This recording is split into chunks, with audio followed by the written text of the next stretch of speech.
Okay everyone, तो आज हम लोग एक न्यू टॉपिक का स्टार्ट करने जा रहे हैं। बहुत इम्पोर्टेंट है और इस टॉपिक को स्कूल के एग्ज़ाम के लिए आरके सर थोड़ा ब्रीफ कर दिए हैं, राइट। और आरके सर इस पर कुछ प्रॉब्लम भी करवाए होंगे रेस्ट एंड मोशन में, काइनेटिक्स में। तो वहाँ से तो मोस्ट लाइकली एनसीईआरटी का प्रॉब्लम तो बन जाना चाहिए। आप लोग ट्राई किए हैं? और नहीं होगा तो एनसीईआरटी का क्वेश्चन सर से अपना बनवा लीजिएगा। और जो मैं आपको बताया था कि अरिहंत का एनसीईआरटी एग्जाम्पलर रहता है तो वो ले लीजिएगा, तो सर उसको भी सॉल्व करते हुए आगे बढ़ेंगे। बिकॉज अब आप लोग को मैक्सिमम क्लास कैटलिस्ट दे दिया गया है, इससे ज़्यादा क्लास नहीं लगा सकता हूँ, टाइम ही नहीं है। 3 क्लास में खुद का फिजिक्स का, 2 क्लास सर का स्कूल के एग्ज़ाम के लिए, इतना में बहुत स्मार्टली सब कुछ बैलेंस रहेगा। ठीक है एवरीवन।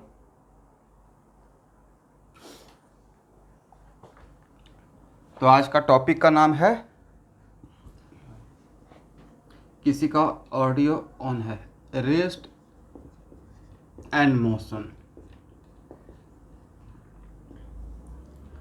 इसको हम लोग काइनेमेटिक्स के नाम से भी जानते हैं। ठीक है।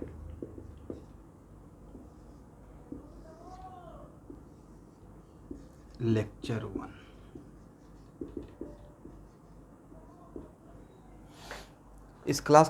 इस टॉपिक का एक भी क्लास मिस मत कीजिएगा।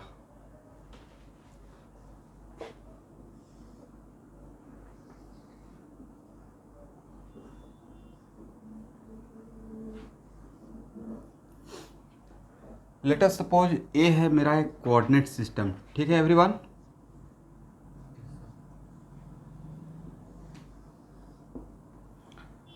और इट इज़ नॉट कंपल्सरी कि ऑलवेज पार्टिकल जिस पाथ पे मूव करता है, इज इट कंपल्सरी कि ऑलवेज वो स्ट्रेट पाथ ही रहेगा? सर इट मे और मे नॉट, राइट। मेरा पार्टिकल इस आर्बिट्ररी पाथ, इस एक कोई मेरा पाथ है, रास्ता, ट्रेजेक्ट्री, और मेरे पार्टिकल इस पॉइंट पे है, पॉइंट पी पे, जिसका कोऑर्डिनेट है x y and Z. Is it right? आप जैसे हम लोग पूछते हैं ना कि आप अभी कहाँ हैं, किसी से पूछते हैं कहाँ हैं, तो वो बताता है कि मैं यहाँ 043 में हूँ। तो कोई ना कोई आपके दिमाग में पॉइंट ऑफ रेफरेंस बन जाता है, या मैं यहाँ पे हूँ तो अच्छा ये इस पॉइंट से यहाँ पे इतने डिस्टेंस पे हैं। तो किसी भी पार्टिकल का पोजीशन एब्सोल्यूट, ये तो मैं डे 1 से बोल रहा हूँ, वेक्टर में सो मेनी टाइम्स बोला हूँ, एब्सोल्यूट नहीं हो सकता है। तो पार्टिकल पी का जो हम लोग पोजीशन बताया कि पार्टिकल मेरा पॉइंट, इस पाथ पे मेरा पार्टिकल इस पॉइंट पे है, तो इसका पोजीशन क्या है? तो पोजीशन अगर किसी के रेस्पेक्ट में नहीं बोला गया है तो डिफॉल्ट में हम लोग ओरिजिन के रेस्पेक्ट में बताते हैं। Correct everyone? इसका मतलब है कि अगर ऐसे मैं लिखूंगा position of particle, position of point P, और कुछ भी नहीं मेंशन किया गया है, तो आप क्या सपोज करेंगे? This is the position with respect to what? तो sir this is the position with respect, यहाँ पे ओरिजिन छुपा हुआ रहता है। करेक्ट ना? ओके। अब पोजीशन बताने के लिए हम लोग क्या करते हैं? तो ओरिजिन के रेस्पेक्ट में पोजीशन बताने के लिए हम लोग x I by J and Z के यही लिखते हैं। यहाँ तक किसी को प्रॉब्लम? तो ए मेरा क्या है? तो sir this is my position of particle when it was at point P। Correct ना?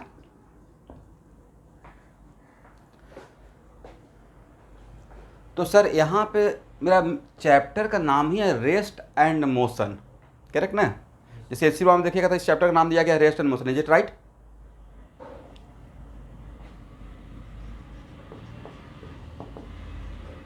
तो भाई कार्टेशियन सिस्टम में अगर बात करेंगे तो कार्टेशियन सिस्टम में कितना डायरेक्शन या डायमेंशन लेते हैं? तो सर कार्टेशियन सिस्टम में या तो मोशन अलॉन्ग एक्स एक्सिस, नहीं तो मोशन अलॉन्ग वाई एक्सिस, नहीं तो मोशन अलॉन्ग जेड एक्सिस, या नहीं तो motion in the x Y plane, या तो motion in the Y Z plane, या motion in the Z X plane, या motion in space. Correct.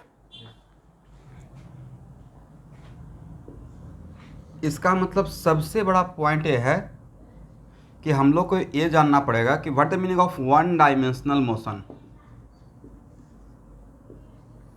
One dimensional motion का मतलब क्या होता है? एक मिनट रुकिए, लेकिन आपका आंसर मेरे दिमाग में आ गया है। टू डायमेंशनल मोशन का मतलब क्या होता है?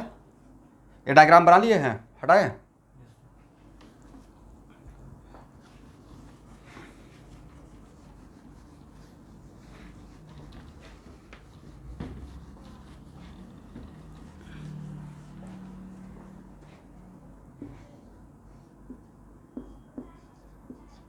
और थ्री डायमेंशनल मोशन का मतलब क्या होता है, ये हम लोग समझेंगे। ठीक है ना? पहले आप लोग से पूछते हैं, जैसे अभी डोनाल्ड का एक पॉइंट ऑफ व्यू आया, आई अप्रिशिएट इट, कि कुछ तो बोले। तो बोलिए everyone, what the meaning of one dimensional motion?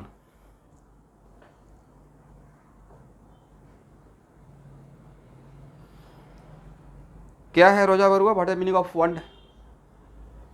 One dimensional motion? Motion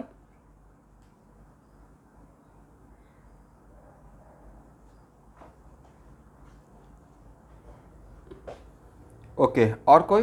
Pragati Arya join किए हुए है?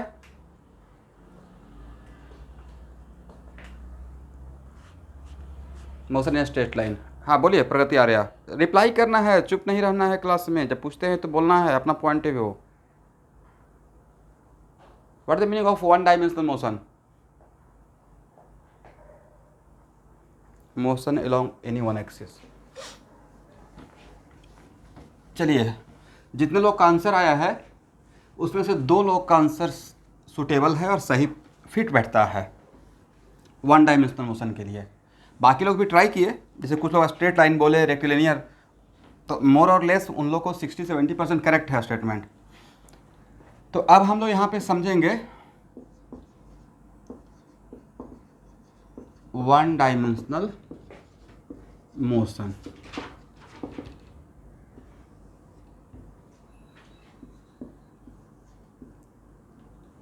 If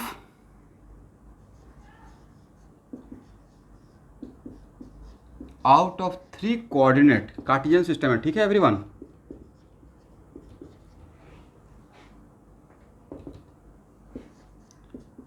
only one coordinate is changing with time,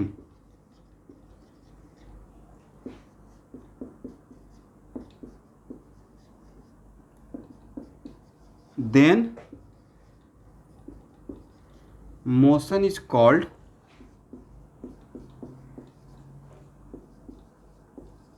one dimensional motion. Correct? This is the बिल्कुल concrete and clear definition of one dimensional. इसका मतलब है कि मेरा three Cartesian system है, out of three coordinate, if only one coordinate is changing with time, then motion is called one dimensional motion. Correct ना? तो sir ये जो बोले, इसमें आपने ये नहीं बताया कि only one coordinate is changing with time, तो विच कोऑर्डिनेट? तो लेट अस सपोज, अगर मेरा, चलो सुन पा रहे हैं? यस, बहुत इंपॉर्टेंट है। तो अब let us suppose if x coordinate is changing with time and other two coordinate y and Z is constant with time, तो सपोज कीजिए वाई इक्वल टू 0 और z equal to 0, always constant with time है, y का value और z का value 0 है, और always time के साथ यही वैल्यू है 0 और 0, तो भाई 0 भी तो एक कांस्टेंट वैल्यू है। करेक्ट?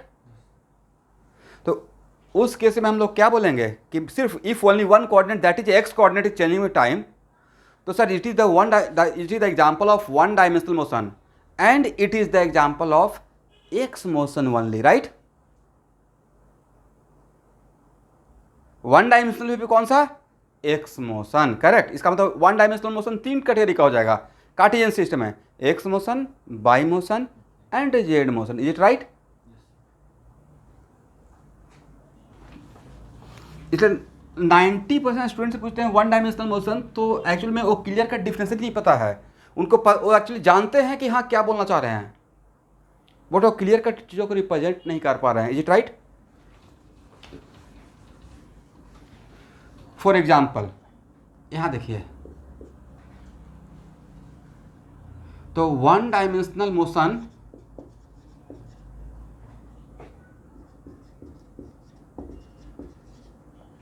अब तो यकीन हो गया ना कि जो आर के सर पढ़ाएंगे वो मैं भी स्टार्ट करूंगा। अब बिल्कुल क्या पढ़ाएं मुझे नहीं पता है, right.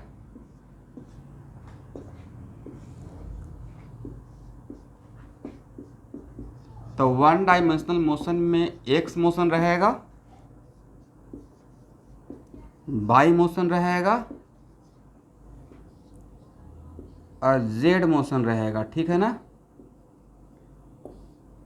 X motion, by motion, Z motion. तो एक्स मोशन का डिफिनेशन क्या लिखेंगे everyone?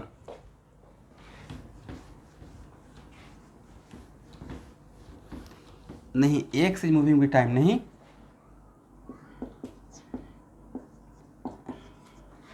If only X coordinate, खुद से इसमें नहीं मिलाना है, जो क्लियर का डिफिनेशन उसी को, if only X coordinate is changing with time, correct ना। And Y and Z coordinate is what? Zero नहीं, कांस्टेंट बोलेंगे, ठीक है।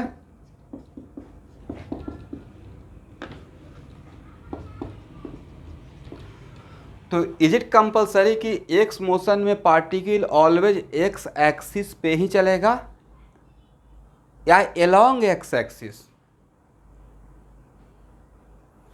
एक्स एक्सिस पे हो भी सकता है और नहीं भी हो सकता है, इज इट राइट? तो बाई मोशन के लिए और जेड मोशन के लिए फिर मैं एग्जांपल लूंगा। बाई मोशन और जेड मोशन के लिए डिफरेंस आप लिख पाएंगे? क्या डिफरेंस रहेगा?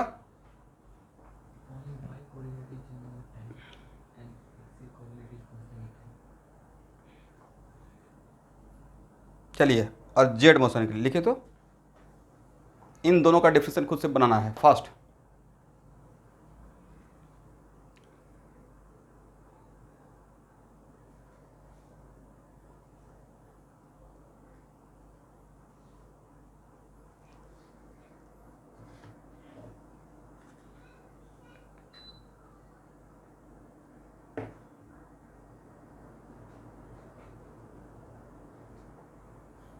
हो गया? चलिए,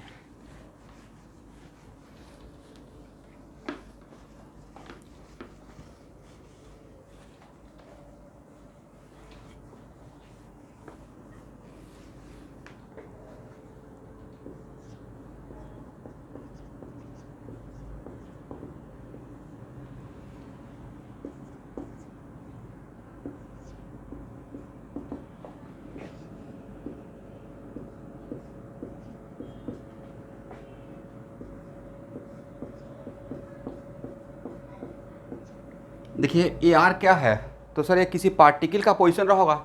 इफ पोजीशन ऑफ पार्ट, सब लोग यहाँ देखेंगे, if position of particle represented by this r equal to t square i plus 2j plus 4k, correct. यहाँ पे एक्स का काम कौन कर रहा है everyone? T square.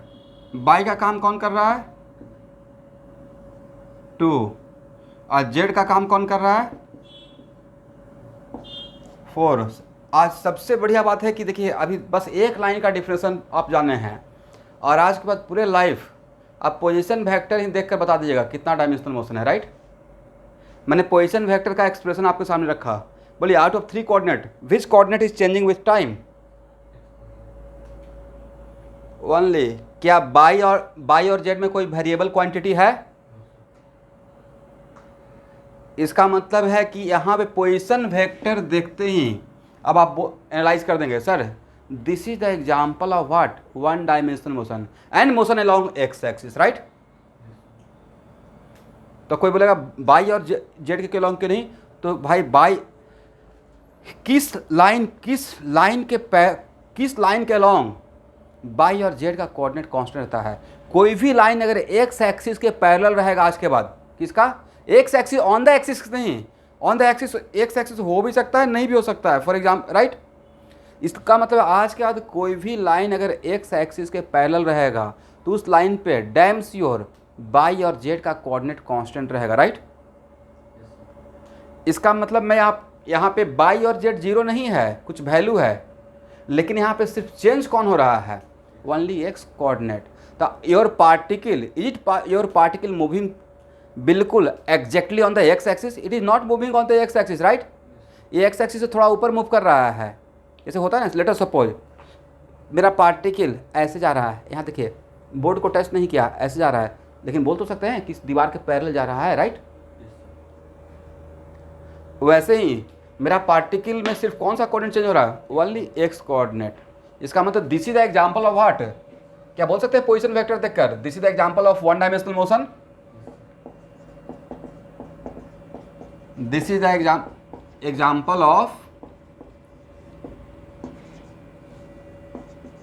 One dimensional motion, correct ना।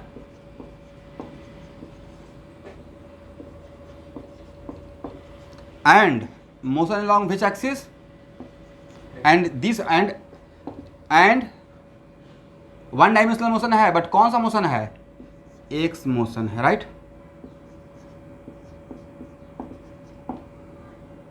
ना वन डायमेंशनल में पूछा जाएगा कि वन डायमेंशनल मोशन में कौन सा मोशन है, बाई मोशन है, जेड मोशन है, एक्स मोशन, तो कौन सा मोशन है, it is the example of X motion, right.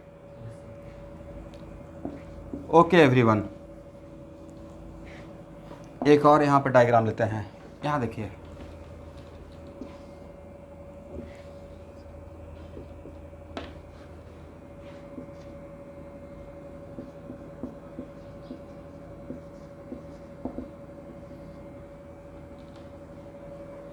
चलो यहाँ कॉन्सेंट्रेट कीजिएगा। आप ये मान लीजिए कि मेरा white board x Y plane है, करेक्ट ना, मेरा व्हाइट बोर्ड है एक्स वाई प्लेन, और x y exactly x Y plane में कौन सा कोऑर्डिनेट जीरो होता है, एग्जैक्टली इफ यस जेड का वैल्यू जीरो रहता है, राइट। ओके एवरीवन, अब मेरा व्हाइट बोर्ड कौन सा प्लेन है, एक्स वाई प्लेन। अब मैंने व्हाइट बोर्ड के पैरेलल मैंने अपने नोटबुक को रखा, अब मेरा प्लेन मेरा नोटबुक कौन सा प्लेन, लेकिन व्हाइट बोर्ड के पैरेलल है, अब मैं व्हाइट बोर्ड के एक्स वाई प्लेन बनाया हूँ, sir yes it is also x Y plane, it is the plane parallel to x Y plane, right, it is the plane parallel to x Y plane, but मेरा original जो x Y plane है वो मेरा white board है, तो क्या मेरे इस एक्स वाई प्लेन पे जेड का वैल्यू जीरो रहेगा, नहीं भाई, थोड़ा वो आगे आ गया ना, मेरा ओरिजिनल एक्स वाई प्लेन था ये, अब मैं थोड़ा आगे आया, राइट। तो जितना यूनिट से मैं आगे आया, मान लेते हैं कि जेड इक्वल टू 5, यहाँ पे ये मेरा एक्स एक्सिस, ये मेरा थोड़ा विजुअलाइज कीजिए, ये मेरा एक्स एक्सिस, ये मेरा वाई एक्सिस, तो आगे मेरा रहेगा positive Z axis, is it right. अब मैं यहाँ से मैं नोटबुक को मैं अभी व्हाइट बोर्ड से टच करा के रखा हूँ, अब मैं अपने नोटबुक को 5 मीटर से आगे लेकर आया, मतलब मैं किस डायरेक्शन में गया, अलॉन्ग जेड एक्सिस पैरेलल रखते हुए, और उसके बाद कांस्टेंट हुआ, तो इस प्लेन का भी नाम रहेगा x Y plane, but a x Y plane और ए एक्स वाई प्लेन ये both are identical x Y plane, it is not identical. Differ किससे कर गया सर, यहाँ पे जेड का वैल्यू यहाँ भी कांस्टेंट रहेगा, बट वो जेड का वैल्यू ऑलवेज 5 रहेगा, राइट, बट यहाँ पे जेड का वैल्यू क्या था, 0। इसका मतलब एक्स वाई प्लेन सर बहुत सारा हो सकता है, राइट, एक्स वाई प्लेन बहुत सारा हो सकता है, लेकिन ओरिजिनल जो एक्स वाई प्लेन रहेगा जिसको हम लोग जानते हैं वहाँ पे जेड का वैल्यू 0 रहेगा, जिसमें ओरिजिन रहेगा, जिसमें कौन रहेगा, ओरिजिन रहेगा, और बहुत सारा इस प्लेन के पैरेलल प्लेन रहेगा, बट वो different different x Y plane में जेड का वैल्यू डिफरेंट डिफरेंट रहेगा, लेकिन वो कांस्टेंट रहेगा। हो सकता है कि एक ऐसे रहे, फिर आगे थोड़ा और बनाए, फिर आगे थोड़ा और बनाए, राइट। लेकिन जो भी एक्स वाई प्लेन रहेगा उसमें जेड इजिट का, इसका मतलब है कि जनरलाइज बात यह हुआ कि is it compulsory x Y plane में ऑलवेज जेड जीरो रहेगा, मे और मे नॉट, लेकिन जो भी रहेगा वो कांस्टेंट रहेगा, राइट। ओके,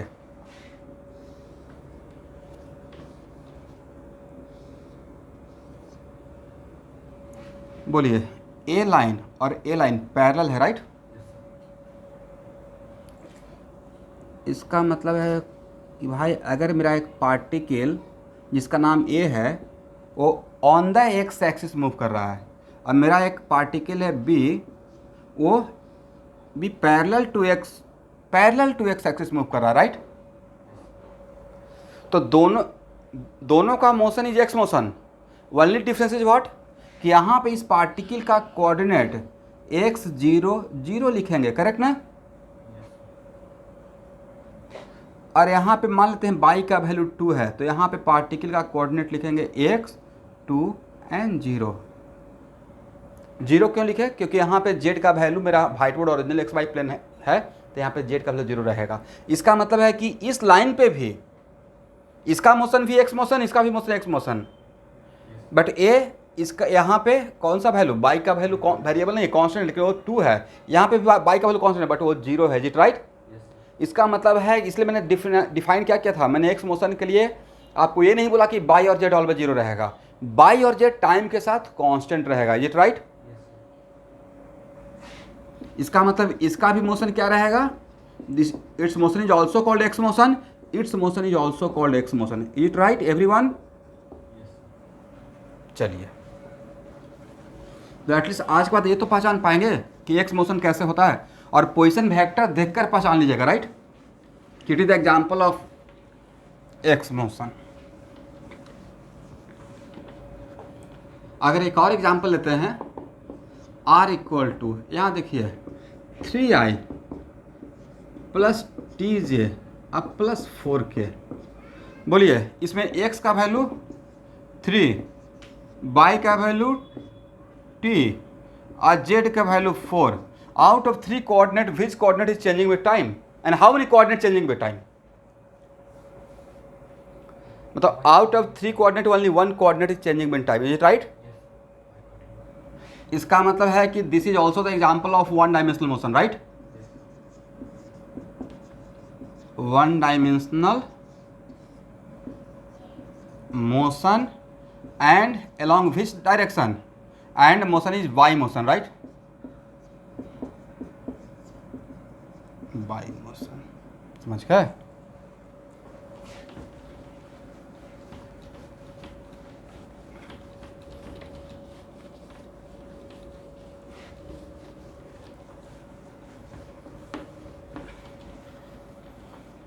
देखिए, चीज़ों को मैं एकदम बेसिक लेवल से यहाँ स्टार्ट किया हूँ, क्योंकि जो मैं बैच के बैच पढ़ाते हुए जो फेस करता हूँ, तो आधे लोग को पता ही रहता कि 1 डायमेंशनल मोशन, 2 डायमेंशनल मोशन, वो इसी में कन्फ्यूज रहते हैं। कर्व मोशन मतलब वाई मोशन, या 2 डायमेंशनल मोशन, या 3 डायमेंशनल मोशन, और स्ट्रेट लाइन का मतलब 1 डायमेंशनल मोशन।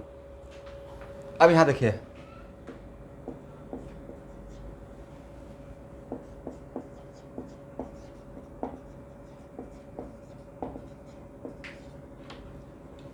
तो 1 dimensional motion, it is very important to note that 2 dimensional motion का डिफिनेशन क्या रहेगा आपके अकॉर्डिंग।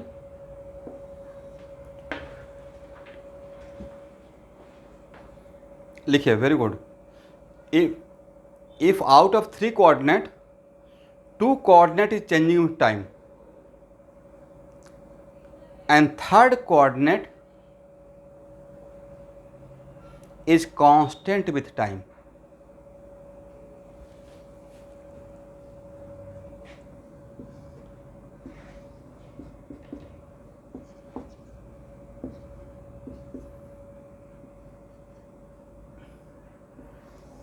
यहाँ देखिए डोनाल्ड,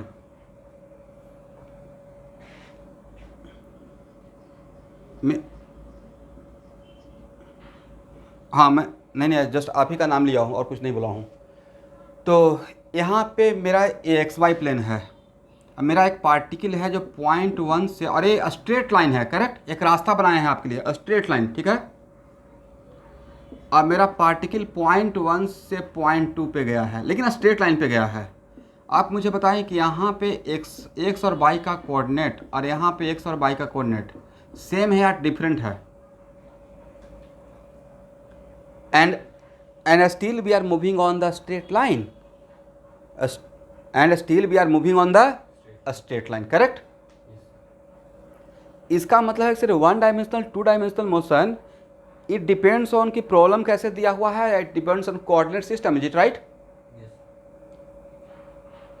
अब मैं जिस स्ट्रेट लाइन की तरफ जाते रहूँगा उसी को सिर्फ एक्स एक्सिस मान लूँगा, तो हो सकता है कि उस पॉइंट ऑफ व्यू से वो हो जाएगा। बट अगर मैंने ऐसा कोऑर्डिनेट सिस्टम एक्स वाई मैंने बना कर दिया और मैं बोला है कि my particle is moving on this straight line, तो इस स्ट्रेट लाइन पे कौन कौन सा कोऑर्डिनेट टाइम के साथ चेंज होगा?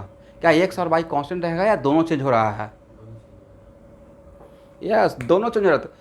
इसका मतलब sir even it is moving on the straight line but it is the example of 2 dimensional motion, correct मैं बोल रहा हूँ? क्योंकि भाई ये 2 डायमेंशनल मोशन का डिफिनेशन को सेटिस्फाई कर रहा है, करेक्ट। ना बोलने का सवाल ही नहीं है, और आपके ना बोलने से ऐसा होगा भी नहीं। जो डिफिनेशन है वो डिफिनेशन है, करेक्ट। इसका मतलब कॉन्क्रीट 2 डायमेंशनल मोशन के लिए या 1 डायमेंशनल मोशन के लिए वो स्ट्रेट लाइन वाला डिफिनेशन पकड़ के रखें या ये डिफिनेशन सही रहेगा कोऑर्डिनेट सिस्टम के अकॉर्डिंग? तो आप लोग लिख पाए? क्या लिखे हैं डिफिनेशन में? If out of 3 coordinate 2 coordinate is changing with time and third one is constant with time. तो it is very important to note that कि मान लेते हैं कि आपका आउट ऑफ 3 कोऑर्डिनेट अगर 2 कोऑर्डिनेट टाइम के साथ चेंज हो रहा है तो डैम श्योर वो किसी प्लेन में रहेगा, right. Late us suppose x और वाई, भाई एक्स और वाई कोऑर्डिनेट दोनों टाइम के साथ अगर चेंज हो रहा है और जेड कांस्टेंट है, तो नहीं था कि सर ऐसा तभी पॉसिबल है जो एक्स वाई प्लेन में रहेगा। इसका मतलब 2 डायमेंशनल मोशन स्पेस में होता है या किसी पार्टिकुलर प्लेन में होता है? पार्टिकुलर में। इसका मतलब उस टाइप के मोशन को क्या हम लोग प्लेनार मोशन भी बोल सकते हैं? सेम प्लेन में मोशन को हम लोग क्या बोलेंगे? Planar motion, right. इसका 2 डायमेंशन, एक मिनट लेट में मैं लिखवाऊंगा भाई, पहले सुन लेना है, पहले कहानी सुनिए। तो 2 dimensional motion is also the example of what? Planar motion. क्या इसको 2 डायमेंशनल मोशन को मोशन इन स्पेस बोल सकते हैं? स्पेस में मूव करेंगे तो all coordinates is changing with time, is it right? तो नोट करके लिखिए यहाँ पे 2 dimensional motion, 2 dimensional motion occurs in particular plane. 2 dimensional motion occurs in particular plane. Hence, this type of motion is also known as planar motion. Hence, this type of motion is also known as planar motion.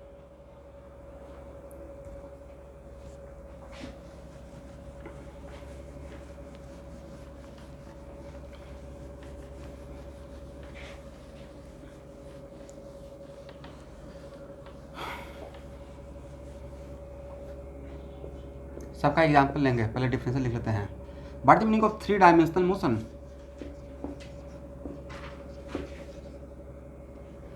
3 dimensional motion का मतलब एक line में ऐसे लिखिए, if all coordinates are changing with time, right. इसका मतलब है कि मेरे पार्टिकल का मोशन किसी पार्टिकुलर प्लेन में होगा या स्पेस में होगा? तो डिफरेंस लिखिए, if all coordinates are changing with time. Cartesian system में तो 3 ही कोऑर्डिनेट लेंगे ना। देखिए हम लोग तो जैसे हो सकता है सर कार्टेशियन सिस्टम में 3 ही एक्सिस क्यों बनाया गया और भी एक बना देते, तो एक्चुअल में हम लोग क्या करते हैं कि मिनिमम कितना एक्सिस, दैट्स वाई कि किसी पार्टिकल को एग्जैक्टली लोकेट कर सकें। तो कार्टेशियन सिस्टम में मैक्सिमम मिनिमम 3 एक्सिस से, एक्स एक्सिस, वाई एक्सिस और जेड एक्सिस से हम लोग किसी पार्टिकल को कहीं पे भी लोकेट कर सकते हैं, ठीक है। एनीवे, तो if all coordinates are changing with time, then this type of motion are called three-dimensional motion. Correct? And this type of motion occurs in particular plane या occurs in a space. देखिए, this type of motion occurs in a space.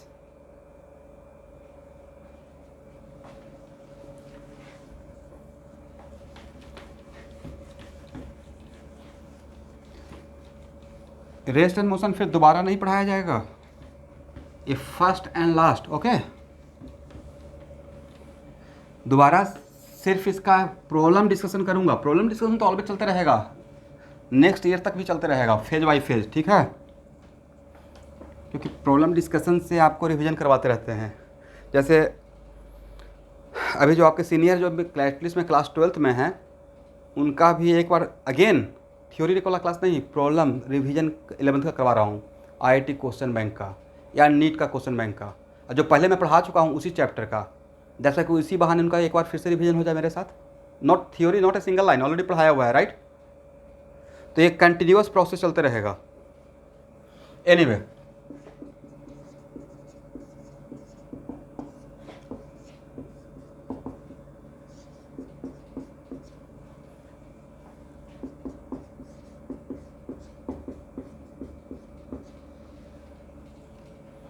बोलिए ये कितना dimensional motion है? तो sir यहाँ पे x is the function of time and y is the function of time and z is constant with time, is it right?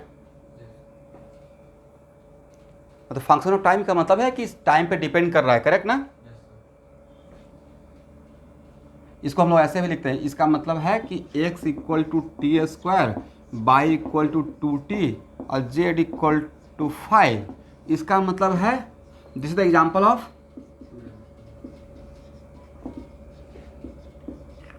To dimensional motion. और एक किस प्लेन में मोशन हो रहा है? तो जो भी टू डायमेंशनल में कोऑर्डिनेट चेंज होगा उसी के अकॉर्डिंग उसका नाम दे दीजिएगा। तब motion is in the which plane? X Y plane, correct ना?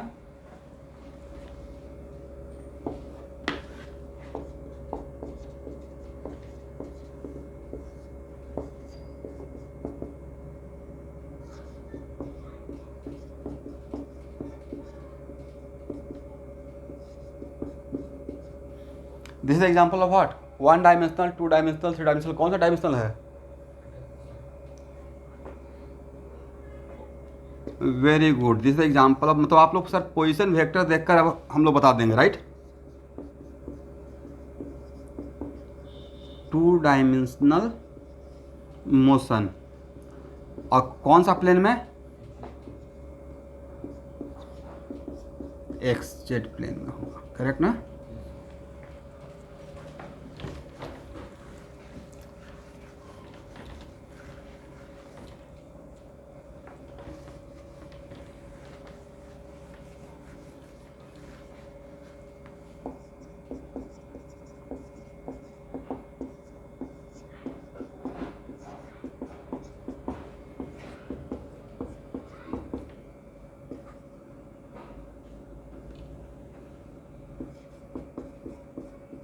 Now this is the example of what? Sir यहाँ पे all coordinate is changing with time, is it right? इसका मतलब this is the example of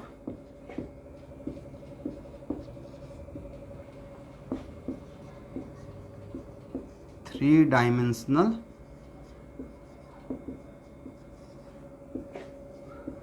motion. तो चलिए, इसका मतलब अब आप लोग को आज के बाद ये बात क्लियर हो गया कि वन डायमेंशनल मोशन का मतलब क्या होता है, टू डायमेंशनल मोशन का मतलब क्या होता है और थ्री डायमेंशनल मोशन का मतलब क्या होता है, राइट?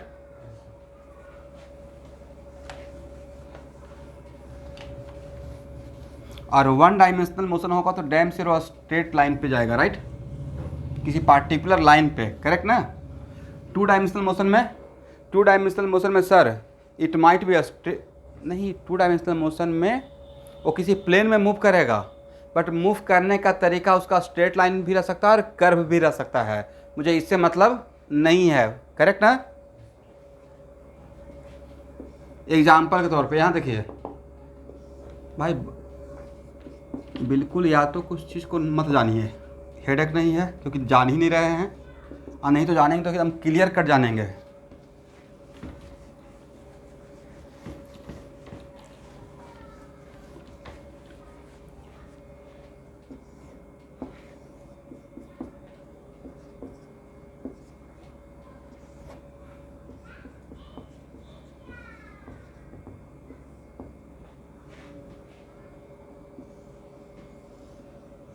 देखिए इस एक्स वाई प्लेन में पार्टिकल के लिए मैंने एक रास्ता बनाया, ऐसा रोड बनाया, ठीक है।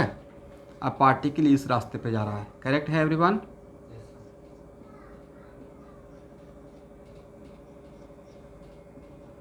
तो अभी पार्टिकल का मोशन स्ट्रेट लाइन पे या on the curve path? Curve path. और यहाँ पे मैंने एक ऐसा रास्ता बनाया, it is not compulsory always origin से ही पास करेगा। एक रास्ता ये है जिसमें इसके अलोंग जा रहा है, बट इस रास्ते पे जा रहा है, तो ये क्या कर्व है या it is kind of a straight line? Yes, but दोनों में एक बात कॉमन है, यहाँ भी एक्स और y coordinate changing with time, और इसमें भी एक्स और y coordinate changing with time. Is it right? इसका मतलब टू डायमेंशनल मोशन में पार्टिकल का मोशन कर्व मोशन भी हो सकता है, कर्व पाथ का भी मोशन हो सकता है, और रेक्टिलिनियर टाइप का स्ट्रेट लाइन का भी मोशन हो सकता है, करेक्ट ना? भाई टू डायमेंशन में जैसे आपको एक जगह दे दिया गया, ऐसे मानिए एक फील्ड समझते ना, मैदान, राइट? अब वो मैदान पूरा प्लेन बना के दे दिया गया और बोला कि रास्ता बनाना है। आपकी मर्जी है, आप बिल्कुल एक स्ट्रेट रास्ता बना दीजिए या ऐसा सर्कुलर रोड बना दीजिए, करेक्ट, चारियाली। बट मोटा मोटी ये भी तो एक प्लेन है, बट यहाँ पे मोशन क्या रहेगा, कर्व टाइप का, और इस टाइप का रास्ता बना दीजिएगा तो क्या है, it is kind of straight line, right? But हम लोग मूव तो कर रहे हैं प्लेन में, करेक्ट ना?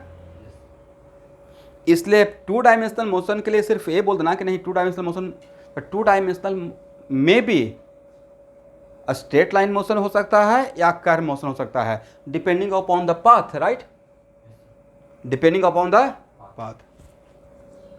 आप लोग समझे मेरे बात को? इसका मतलब diagram first, figure first and figure, ये मेरा पार्टिकल का पाथ है, पार्टिकल पॉइंट 1 से पॉइंट 2 पे चला गया है, यहाँ भी पार्टिकल इस रास्ते पे मूव कर रहा है, करेक्ट? तो figure first and figure second दोनों में कॉमन बात है कि particle is moving in the x Y plane, but वो एक्स वाई प्लेन में motion, in that particular x Y plane motion may be curve motion या straight line motion, right? इसको हटाया जाए।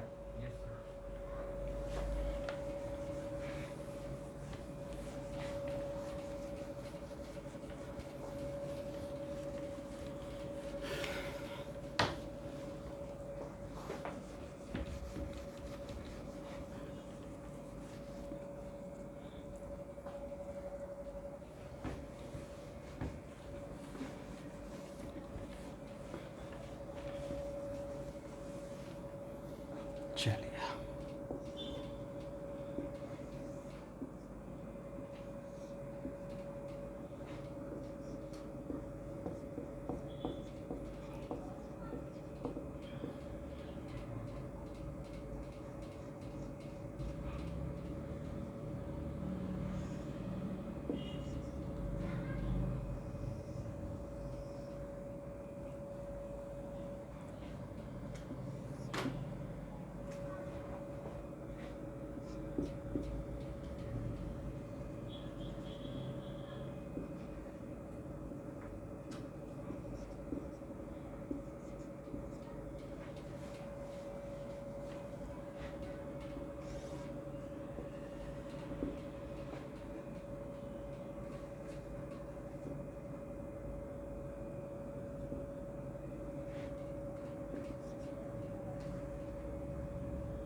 चलिए मैंने आपको एक ग्राफ दिखाया, एक ग्राफ किसका वर्सेस किसका है?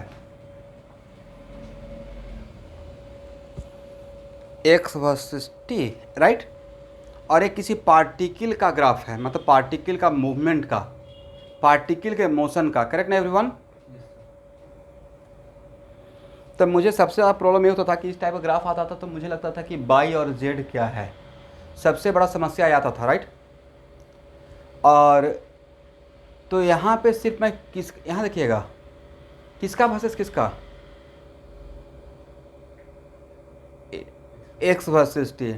तो किसके हेल्प से, जैसे हम लोग बाई वर्सेस एक्स ऐसा ग्राफ अगर देते हैं, बाई वर्सेस एक्स, और अगर इस टाइप का कोई पार्टिकुलर ग्राफ दिया तो किसके हेल्प से किसका वैल्यू पता करते हैं, बाई वर्सेस एक्स। तो इसको ऐसे पढ़ते हैं, y is the function of x, क्या पढ़ते हैं, x is the function of y पढ़ते हैं, या y the function of x. जो वर्टिकल एक्सिस पर रहता है उसका वैल्यू हम लोग एक्स के हेल्प से निकालते हैं, राइट। 9th या 10th क्लास में ऐसे ही सिखाया जाता होगा, करेक्ट ना। इसका मतलब किसका वैल्यू किसके वैल्यू पे डिपेंड कर रहा है, बाई का वैल्यू एक्स के वैल्यू पे डिपेंड कर रहा है, इज इट राइट।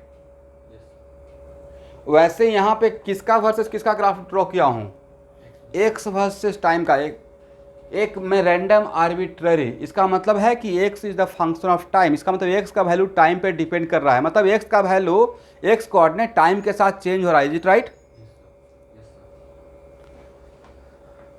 तो मेरे टीचर अब तो इस दुनिया में है ही नहीं, तो मेरे टीचर एक ग्राफ क्लास में दिए थे, अब पूछते कि पार्टिकल का मोशन स्ट्रेट लाइन मोशन या कर्व मोशन, आप आंसर दीजिए।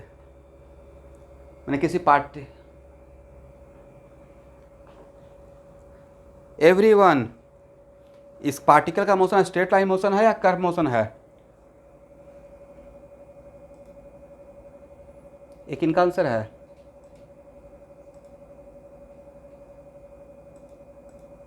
ये जो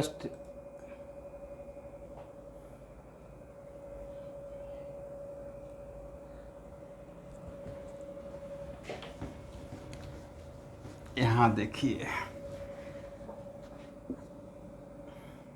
बोलिए, बाई और जेड के बारे में कुछ नहीं बोले हैं क्वेश्चन में, राइट। तो खुद से क्या मानिएगा, वेरिएबल या 0 0, अगर नहीं दिए हैं तो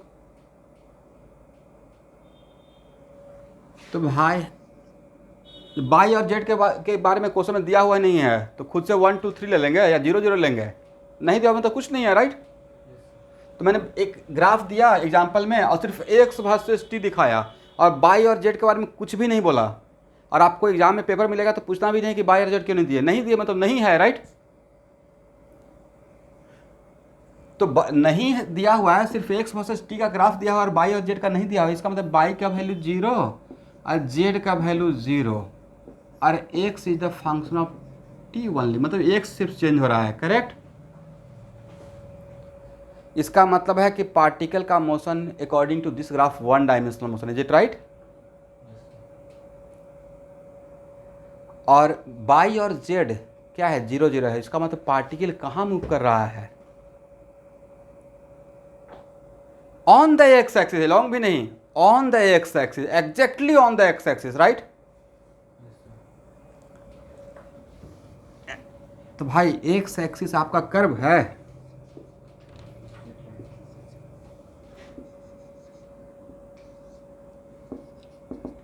तो ये एक्स का टाइम के साथ चेंज होने का ग्राफ था, ये पार्टिकल का पाथ नहीं था, ये क्या था, मैंने क्या बोला था कि x coordinate of particle is changing according to this graph, मतलब ये जो टाइम है ये एक्चुअली एक्स का वैल्यू टाइम के साथ इस तरीके से चेंज हो रहा है, बट पार्टिकल मूव कैसे कर रहा है, पार्टिकल मूव कर रहा है on the X axis, right.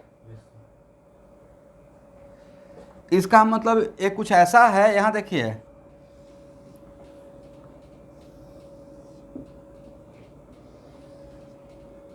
Guwahati में एक जगह है जिसका नाम है जू रोड तिनियाली, ठीक है, करेक्ट ना। यहाँ से गए गणेशगुरी, ठीक है ना, एक जगह और है जिसका नाम है गणेशगुरी, करेक्ट। अब वापस वहाँ से मुड़कर आ गए जू, चिड़ियाखाना, ठीक है। अब फिर यहाँ से मुड़कर वापस इसी रास्ते पे मुड़कर फिर से गए थोड़ा आगे सिटी सेंटर, करेक्ट। अब फिर से मुड़कर आ गए, एक बस स्टॉप है जिसका नाम क्या है, जुनाली, ठीक है। और ऐसे ही कर रहे हैं इसी रोड पे, जू रोड तिनियाली और गणेशपुरी के बीच में जा रहे हैं, आ रहे हैं, जा रहे हैं, आ रहे हैं, करेक्ट। तो इस तरीके से इसका पोजीशन चेंज हो रहा है। हो सकता है इसका पोजीशन चेंज होने का तरीका ऐसा हो, बट मूव तो मैं एकदम स्ट्रेट रोड पे कर रहा हूँ, राइट। इसका मतलब ये जो कर्व था वो एक्चुअली एक्स का टाइम के साथ चेंज होने का फंक्शन था, बट मेरा मोशन तो एक्स एक्सिस पे हो रहा है, क्योंकि बाई का वैल्यू 0 और जेड का वैल्यू 0 और x is only changing with time. इसका मतलब this is example of one dimensional motion. और वन डायमेंशनल मोशन रहेगा तो ऑब्वियसली एक स्ट्रेट लाइन रहेगा, राइट। एग्जैक्टली एक स्ट्रेट लाइन रहेगा। कर्व मोशन होगा या स्ट्रेट लाइन मोशन होगा? स्ट्रेट लाइन मोशन होगा। तो आप लोग क्या देखें कि आप ये तो कर्व टाइप का है भाई। यहाँ पे बाई वर्सेस एक्स नहीं था कि बाई और एक्स दोनों चेंज हो रहा है, यहाँ पे एक्स वर्सेस टी था। एक्स का चेंज होने का ऐसा तरीका था, करेक्ट। बट पार्टिकल मूव कैसे कर रहा था? पार्टिकल मूव कर रहा था एक्स एक्सिस पे। कैसे? पहले इनिशियली पार्टिकल टी इक्वल 0 पे कहाँ पे था? x1 पे, करेक्ट ना। x1 से कहाँ गया था स्टूडेंट? x2 पे। x2 से वापस कम बैक करके पहले गया, फिर वापस कम बैक करके यहाँ से यहाँ गया, वापस कम बैक करके x3 पे आया, राइट। और x3 से फिर वापस कहाँ पे गया? x4 पे। पर जो भी काम कर रहा है x एक्सिस पे कर रहा है, जाने आने का, करेक्ट ना। इसका मतलब है कि this is example of a straight line motion. Curve तो सिर्फ टाइम के साथ चेंज होने का तरीका होता है। आप लोग समझ गए मैं क्या बताना चाहा? इसलिए वो ग्राफ किसका वर्सेस किसका था, और ग्राफ एक्स वर्सेस टी का दिया हूँ, और बाकी बाई और जेड के बारे में अगर मैं एग्जाम में या कुछ क्वेश्चन में नहीं बोला जाएगा तो खुद से बाई इक्वल टू 0 और जेड इक्वल 0 ले लेंगे। और जैसे ही X is the function of time, X only changing with time, और बाई एंड जेड इज 0, तो this is the example of one dimensional motion, right. और अगर वन डायमेंशनल मोशन रहेगा तो ऑब्वियसली वो कर्व मोशन नहीं रहेगा, स्ट्रेट लाइन मोशन रहेगा, करेक्ट। सबको समझ में आ गया? हाँ।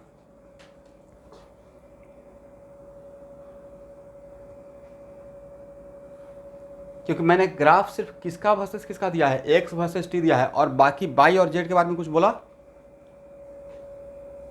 तो बाई और जेड के बारे में एक क्वेश्चन में अगर कुछ नहीं बोला रहेगा तो डिफॉल्ट में खुद से क्या मानना है, बाई और जेड के बारे में मैंने कुछ बात ही नहीं किया, तो खुद से कुछ वैल्यू लेना है या 0 0 लेना है। ये मैं सिखा रहा हूँ कि कुछ अगर नहीं दिया रहेगा बाई और जेड के बारे में इन्फॉर्मेशन तो खुद से 0 0 मानना है, करेक्ट। समझे निहार?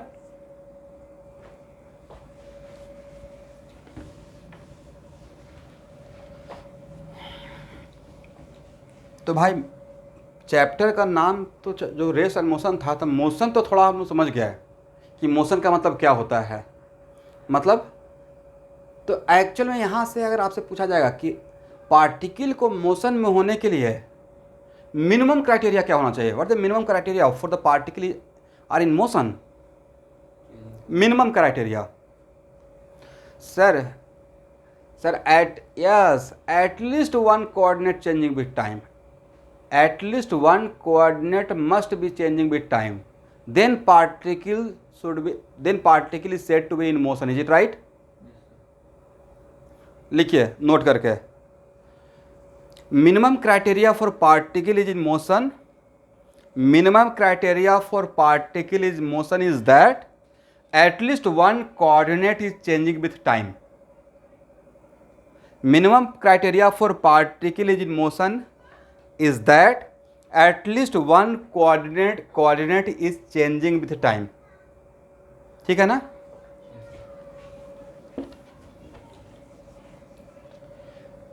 तो भाई पार्टिकल का मोशन में होने का सब कुछ हम लोग समझ गए, one dimensional motion, to dimensional motion, three dimensional motion, और मोशन में होने का मिनिमम क्राइटेरिया। और यहाँ पे जो इस टाइप का था जहाँ पे हम लोग मिस्टेक कर सकते थे ऐसा देखकर, वो भी समझ में आ गया। रेस्ट में होने का क्या क्राइटेरिया है? रेस्ट का मतलब जहाँ पे है वहीं पे है, राइट। रेस्ट में होने का मतलब पार्टिकल जहाँ पे है वहाँ पे ही बना हुआ है। तो रेस्ट में होने का क्राइटेरिया, रेस्ट में होने का criteria, yes, no any coordinate is changing, इसको मतलब all coordinates is constant with time, right. लिखिए, इफ ऑल कोऑर्डिनेट्स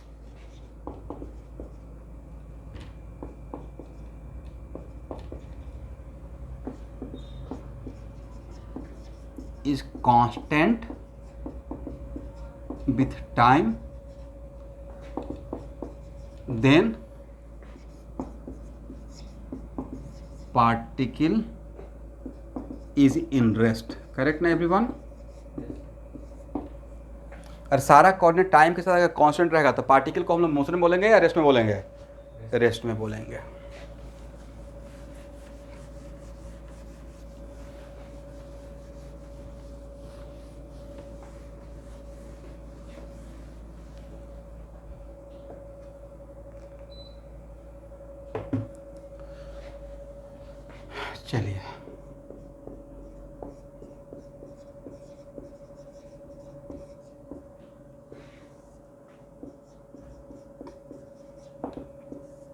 चलिए फिर से एक बार, what is the definition of displacement?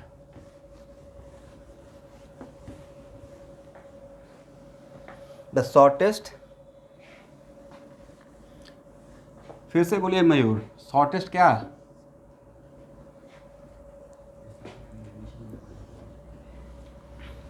Yes, लेकिन वेक्टर जब मैं पढ़ा रहा था तो डिस्प्लेसमेंट का कुछ और डिफिनेशन दिया था, नहीं ये भी बताया था बट कुछ और दिया था.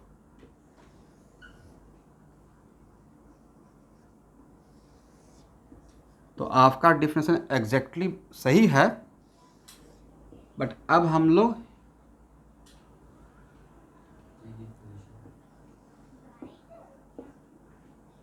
डिफिनेशन को थोड़ा वाइड करेंगे, ठीक है ना? तो displacement between two given point, तो शॉर्टेस्ट डिस्टेंस मतलब परफेक्टली करेक्ट है, वो भी उसको भी हम लोग रखेंगे, but change in position vector, क्या बोलना है? Change in position vector is called what? Displacement. Correct ना?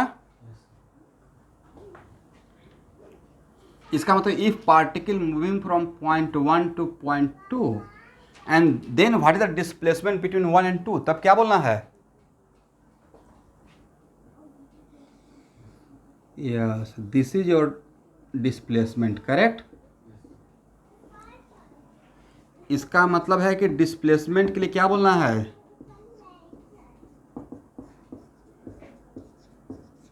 Change in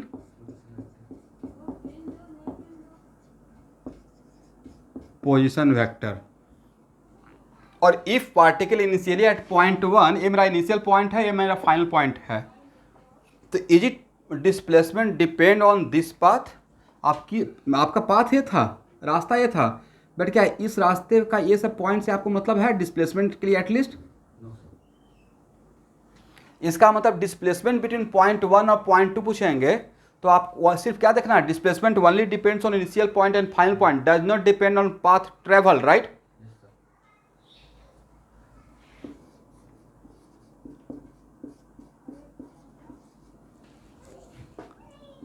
displacement only depends on, लिखना है initial point and final point.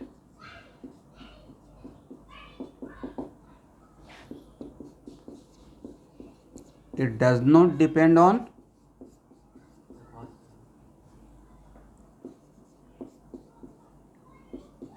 Path.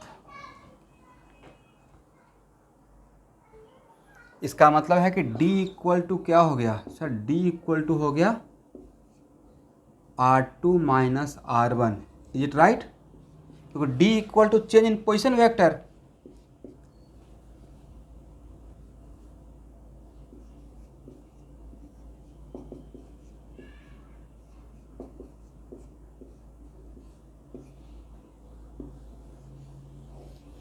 तो डिस्प्लेसमेंट के लिए आपको सिर्फ कौन कौन सा पोजीशन वेक्टर चाहिए? तो सर मुझे R1 और R2 चाहिए, राइट? मुझे A चाहिए एरो और A चाहिए, बस R1 चाहिए, R2 चाहिए. क्या बीच का कोई पोजीशन वेक्टर चाहिए आपको डिस्प्लेसमेंट के लिए? इन दोनों के बीच का नहीं चाहिए. दिस इज द वजह displacement only depends on what? Initial point and final point. Correct. इसका मतलब ये जो मेरा एरो है, सबको नजर आ रहा है? ये जो मेरा एरो है वही डिस्प्लेसमेंट है, मतलब डेल्टा आर है, राइट? तो भाई डिस्प्लेसमेंट का मैग्नीट्यूड का मतलब क्या होता है सर? डेल्टा आर का मैग्नीट्यूड। और किसी भी वेक्टर का मैग्नीट्यूड का मतलब लेंथ ऑफ एरो। किसी भी वेक्टर का मैग्नीट्यूड का मतलब क्या होता है? लेंथ। किसी भी वेक्टर का एरो क्या रिप्रेजेंट करता है? उस रिप्रेजेंट उसका मैग्नीट्यूड, राइट। तो भाई ये दिस लेंथ, ये लेंथ, तो ये क्या है? This is the magnitude of displacement, right. But अगर आपसे पूछेंगे when particle moving on this path and particle going from point 1 to point 2, then distance covered by the particle, तो डिस्टेंस कवर कर लिए, क्या आप ए बोल देंगे या इस पूरे का निकालेंगे? ऐसे मान लीजिए कि ऐसे मान लीजिए कि ये धागा है, स्टिच करना धागा, और इसको ऐसे सजाए हुए हैं, राइट।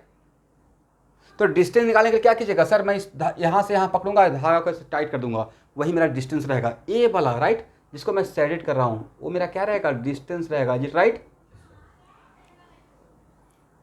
इसका मतलब क्या हुआ है कि डिस्टेंस, इसका मतलब distance depends on path. Distance को हम लोग कवर करते हैं, डिस्टेंस के टाइम पे पाथ के एक एक पॉइंट को ट्रेवल टच करते हुए निकलते हैं, राइट। एक कुछ ऐसा है कि we are moving from Guwahati to Kolkata भाया रोड, तो एकदम एक एक रास्ता पॉइंट को टच करते हुए जाएंगे। लेकिन भाया एयर जाएंगे तो यहाँ से टेक ऑफ हुए, वहाँ पे लैंड कर लिए, राइट। मोटा मोटी डिस्प्लेसमेंट ले लिए, करेक्ट ना?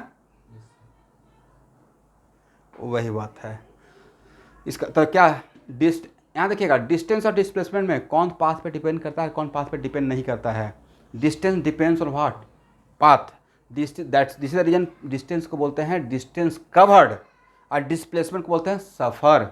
डिस्टेंस कवर और डिस्प्लेसमेंट सफ़र, ठीक है। यहाँ तक समझ में आ गया? और इसके लिए कार्टेशियन सिस्टम में अगर आपको प्रॉब्लम नहीं है तो क्या डायरेक्टली x2 माइनस x1 का स्क्वायर बाई 2 माइनस बाई 1 का स्क्वायर और z2 माइनस z1 का स्क्वायर लिख दें? और जिसको प्रॉब्लम रहेगा वो हाथ खड़ा कर लीजिएगा कि सर कैसे हो गया। तो जो बिल्कुल जिनका फर्स्ट क्लास है उनको थोड़ा प्रॉब्लम होगा। तो मान लेते हैं कि पार्टिकल 1 का कोऑर्डिनेट है x1 बाई 1 z1, अब पार्टिकल 2 का कोऑर्डिनेट है x2 by 2 z2। Okay everyone? तो R1 के लिए क्या लिखेंगे? R1 के लिए लिखेंगे sir x1i by 1j plus z1 के। और R2 के लिए क्या लिखेंगे? x2i। बोलिए भाई, आप लोग भी कभी कभी बोल सकते हैं टाइम निकाल कर।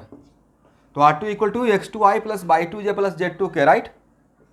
तो R2 माइनस R1 करेंगे तो क्या लिखिएगा? x2 माइनस x1, करेक्ट ना? आई को आई के साथ, जे को जे के साथ, और के। आप लोग तो वेक्टर का भी मेरे साथ असाइनमेंट डिस्कस कर रहे हैं, ये सब तो बच्चों जैसा गेम हो जाएगा आपके लिए। x2 माइनस x1 का I, is it right? Y 2 minus Y 1 का, यस, और प्लस z2 माइनस z1 का। तो इस टाइप का वेक्टर का मैग्नीट्यूड आपको नहीं पता है? 2i प्लस 3j प्लस 4 के क्या लिखते हैं सर? 2 का स्क्वायर प्लस 3 का स्क्वायर प्लस 4 का स्क्वायर अंडर रूट, तो वही तो है। ये आई का कोफिशिएंट बाई जे का कोफिशिएंट और के का कोफिशिएंट। तो R2 माइनस R1 का magnitude, this is your displacement, right.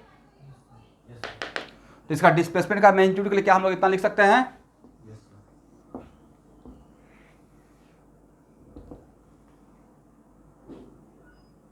लिख लीजिए, समझ गए ना? यहां तक हो गया? जो भी न्यू स्टूडेंट है उनको समझ में आ गया है? विदाउट एनी हेजिटेशन पूछना है। आयुष कुमार, समझ में आया?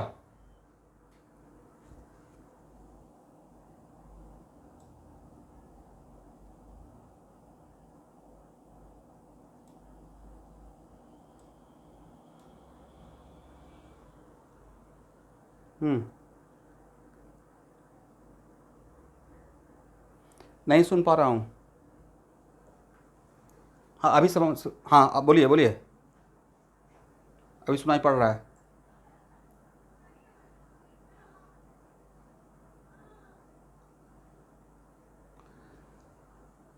पहले तो बिल्कुल अपना सिस्टम सब लोग सही रखिए। देखते हैं मैं बोलता हूँ तो एक एक वर्ड जाता है, नहीं जाता है तो दोबारा पूछें सर आपने क्या बोला। सारा वर्ड सुनाई पड़ता है मैं क्या बोलता हूँ। और आप लोग न्यू जनरेशन के बच्चे हैं, मुझसे तो ज़्यादा हाईटेक होंगे। आपसे और मेरे बीच में कम से तो मिनिमम तो 20 साल का से ज़्यादा गैप होगा। तो जब मैं इतना समझ गया कि ब्लूटूथ अच्छा से यूज करना है, कैसे क्या करना है, तो मुझे लगता है कि मुझसे ज़्यादा आप लोग जानते हो। आई हार्टली एक्सेप्ट इट।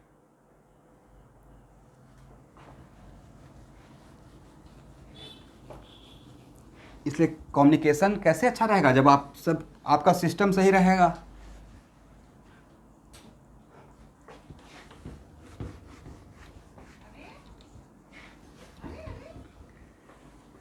जब भी पूरे क्लास में लेटर सपोज करके नहीं चलना है। जहाँ भी किसी को डाउट रहता है आप बिल्कुल मुझसे डाउट पूछने के लिए फ्री हैं। ये नहीं सोचना है कि दूसरे लोग क्या सोचेंगे, मैंने इतना आसान डाउट क्यों पूछ लिया।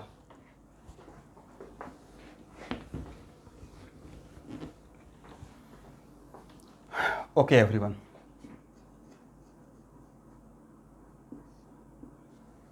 ये है मेरा पॉइंट 1, ये है मेरा पॉइंट 2।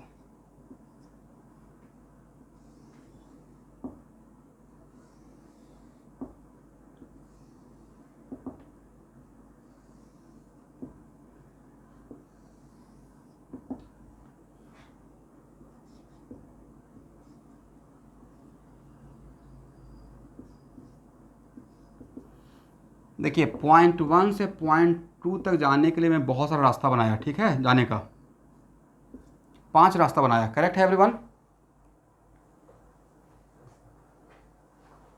ओके, इसमें सबसे शॉर्टेस्ट रास्ता क्या हो सकता था? पॉइंट 1 से किसी भी दो पॉइंट के बीच में रास्ता बनाना है और आपको टास्क दिया गया एकदम शॉर्टेस्ट पाथ। बाकी जो भी हो बीच में अगर नदी नाला जो भी आएगा पुल बना देंगे, लेकिन एकदम शॉर्टेस्ट पाथ चाहिए। क्या कीजिएगा सर? स्ट्रेट बनाएंगे रोड, राइट? ओके, इसका मतलब है कि यहाँ पे ये डिस्टेंस इस पाथ का, तो सर शॉर्टेस्ट डिस्टेंस तो यही हो सकता है। डायरेक्टली ये पॉइंट 1 और पॉइंट 2 को मिलाकर स्ट्रेट लाइन कर दीजिए, not curve, right? This is the वजह जो एक और डिफरेंस आप लोग जानते हैं, shortest distance is called displacement का मैग्नीट्यूड, इज इट राइट? तो शॉर्टेस्ट डिस्टेंस, तो अगर यहाँ पे मैं पॉइंट 1 से यहाँ से 1 से 2 पे जाएंगे, 1 से 2 पे भाया पाथ ए, 1 से 2 पे जाएंगे भाया पाथ बी, 1 से 2 पे जाएंगे भाया पाथ सी, 1 से 2 पे जाएंगे भाया पाथ डी, और 1 से 2 पे जाएंगे भाया पाथ ई। इन पांचों पाथ में डिस्प्लेसमेंट अलग अलग रहेगा या सेम डिस्प्लेसमेंट? डिस्प्लेसमेंट तो सेम रहेगा ना everyone. Displacement does not depend on path, is it right?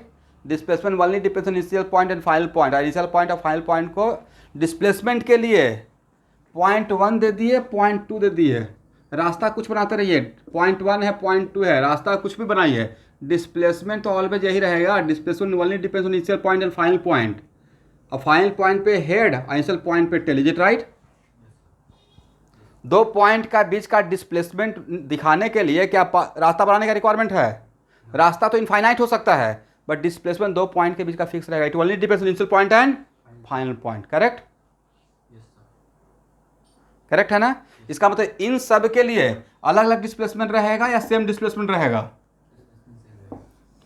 For all the path displacement are same. Correct?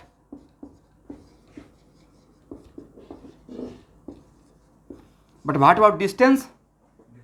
Sir distance तो अलग रहेगा सर।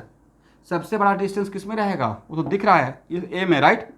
उसके बाद बी में, उसके बाद सी में, और सबसे कम रहेगा डी में। ई को हटाइए, नहीं तो फिर आप सी और ई को कंपेयर करना स्टार्ट कर दीजिएगा। कम से इतना तो बोल सकते हैं। तो शॉर्टेस्ट डिस्टेंस क्या रहेगा? शॉर्टेस्ट डिस्टेंस रहेगा सर एस डी, राइट? जिसमें स्ट्रेट लाइन था। करेक्ट ना? इसका मतलब डिस्प्लेसमेंट आपका कभी भी डिस्टेंस से बड़ा हो सकता है, मैक्सिमम बराबर हो सकता है। Is it distance less than displacement? Eight worst equal हो सकता है। तो डिस्टेंस और डिस्प्लेसमेंट इक्वल कब होगा?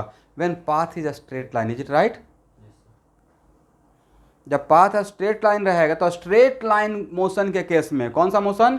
स्ट्रेट लाइन मोशन के केस में डिस्टेंस और डिस्प्लेसमेंट का मैग्नीट्यूड इक्वल रहेगा ऑल द टाइम, करेक्ट ना? बट अगर कर्व मोशन रहेगा देन डिस्टेंस और डिस्प्लेसमेंट का वैल्यू सेम रहेगा या डिफरेंट हो जाएगा? इसका मतलब इतना एफर्ट लगाने के बाद क्या बोल सकते हैं? ये बोल सकते हैं magnitude of displacement always less than equal to distance.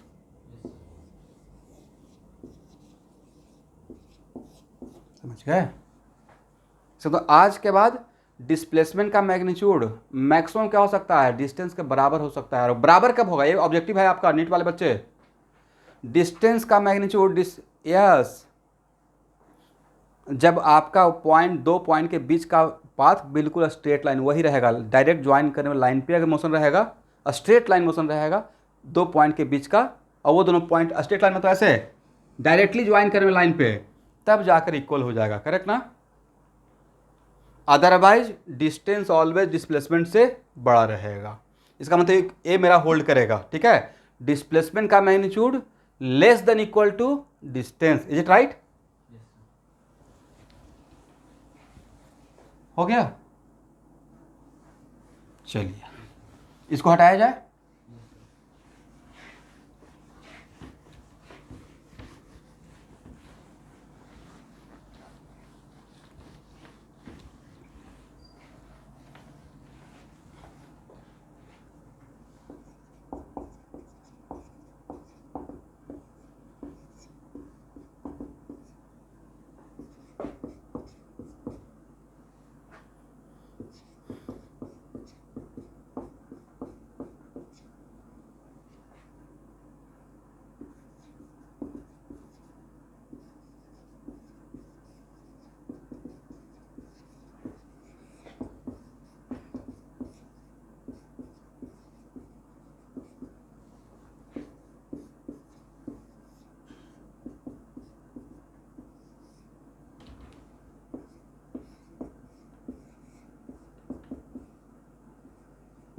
चलो सॉल्व कीजिए। If R equal to 2ti plus T square J plus 4k, then find the magnitude of displacement between t equal to 1 second to t equal to 2 second.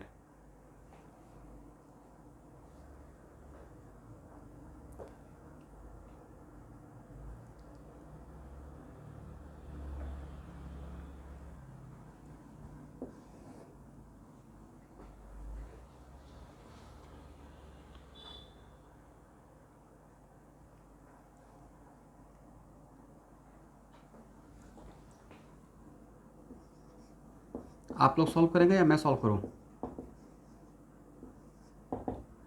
ठीक है, सब लोग try करेंगे।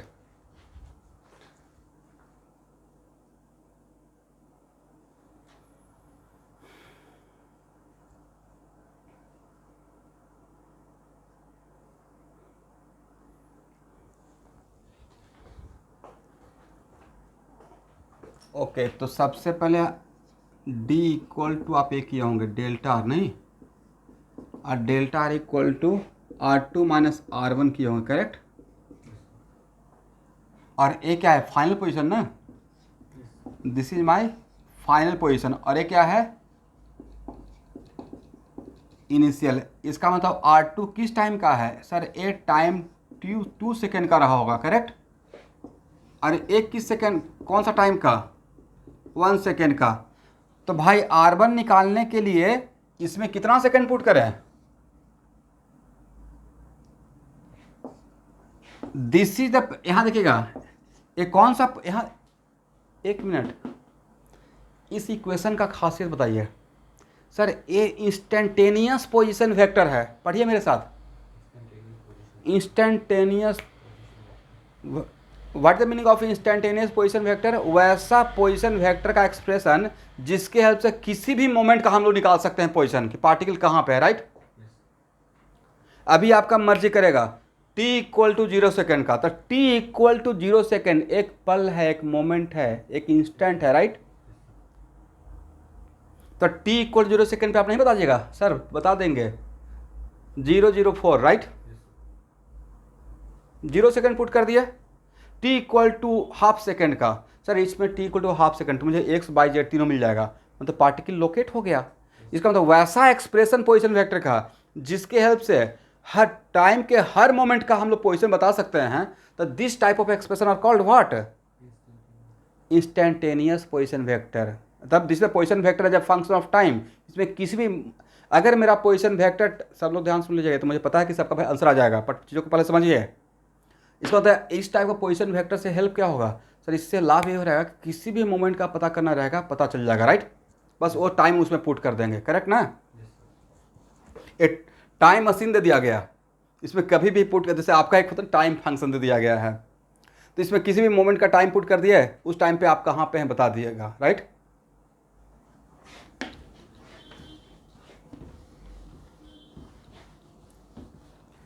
चलिए, तो R1 निकालने के लिए इसमें हम लोग इनिशियल टाइम पुट करेंगे t इक्वल टू 1 सेकेंड, तो कितना मिला 2i 1j 4k। और R2 के लिए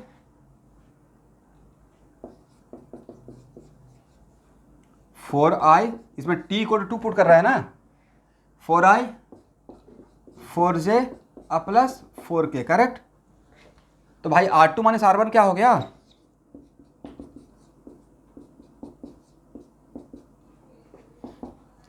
I को I के साथ, J को J के साथ और K को K के साथ करेंगे, राइट। इसका मतलब 4 माइनस 2i, करेक्ट ना, प्लस 4 माइनस 1j अब प्लस 4 माइनस 4k। ये तो पहले से ही पता था कि पार्टिकल का मोशन 2 डायमेंशनल है, करेक्ट।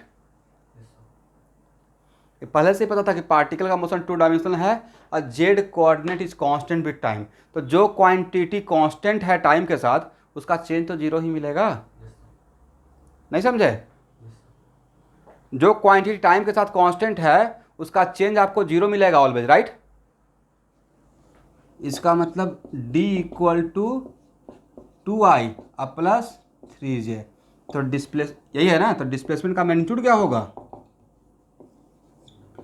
2 का स्क्वायर प्लस 3 का स्क्वायर। ये बहुत टफ था,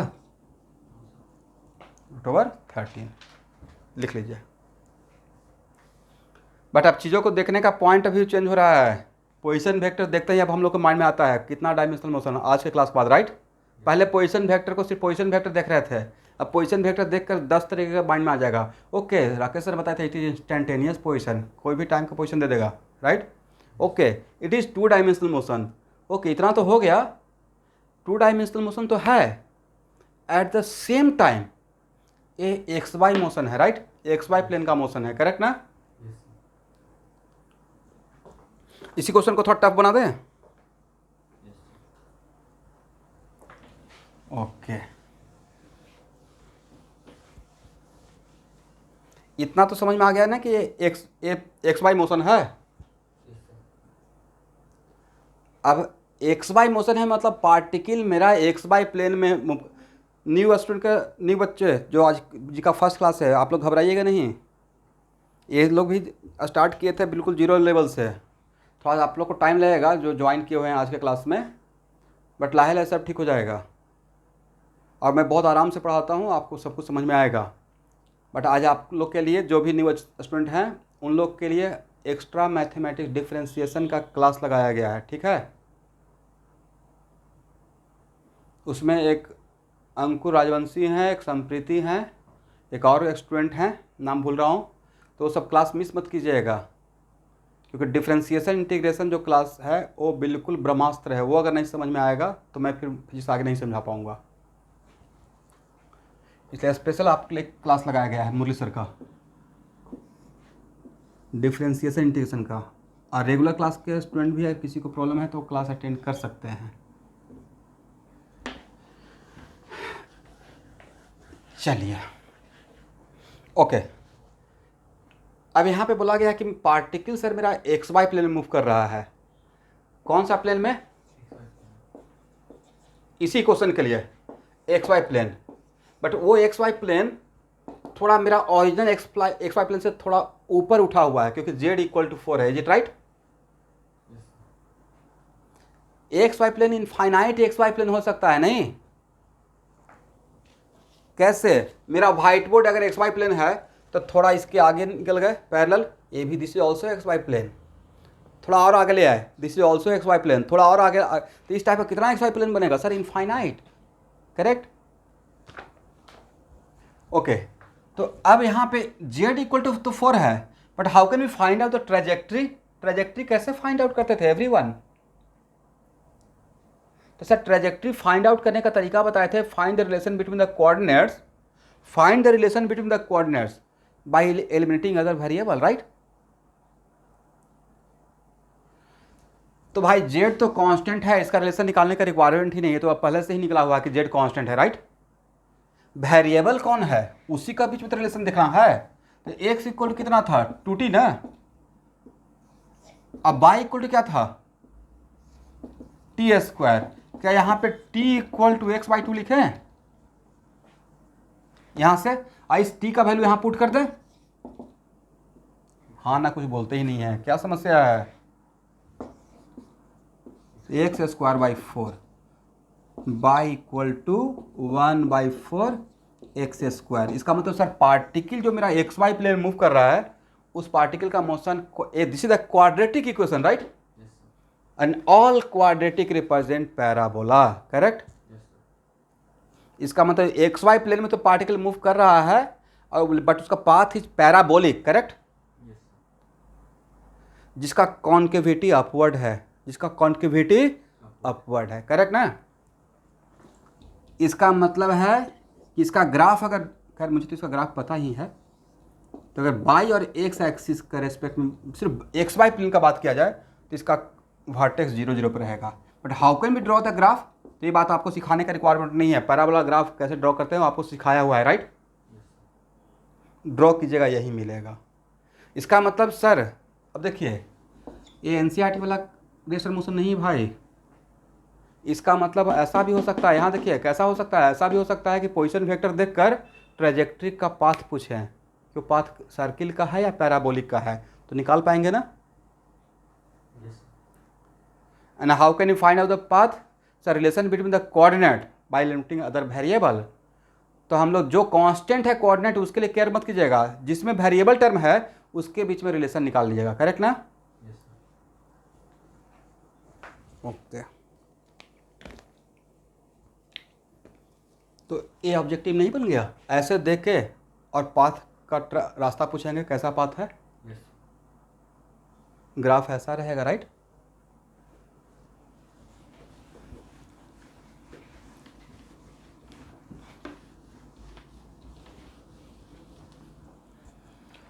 इसका मतलब ये हुआ कि अगर it is very important to note that कि अगर मैं पोजीशन वेक्टर अगर का expression as a function of time दे दूंगा और दो टाइम के बीच में डिस्प्लेसमेंट का मैग्नीट्यूड पूछेंगे, निकाल पाइएगा आज के बाद?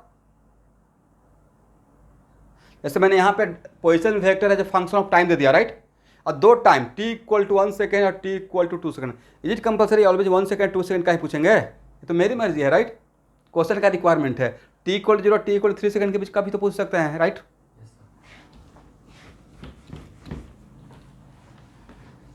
चलिए स्टूडेंट,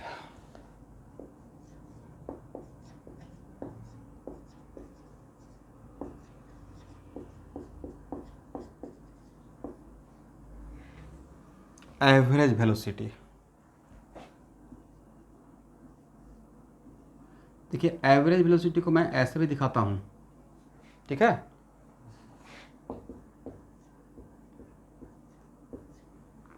आज बहुत केयर कीजिएगा, अगर वेलोसिटी बोलूँगा, ध्यान से, कन्वेंशन है मेरा है पूरे क्लास के लिए, इस पूरे चैप्टर के लिए, अगर मैं सिर्फ वेलोसिटी बोलूँगा या सिर्फ भी लिखूँगा और ऐसा कुछ नहीं बोलूँगा, इसका मतलब मैं इंस्टेंटेनियस वेलोसिटी का बात कर रहा हूँ। अगर मुझे एवरेज वेलोसिटी बोलना रहेगा तो प्रॉपर मैं ऐसा मेंशन करूँगा, करेक्ट ना? ओके, तो बोलिए, थोड़ा बहुत तो आपको स्कूल के एग्जाम के लिए पढ़ाया ही गया है। What is the definition of average velocity? What is the formula of average velocity?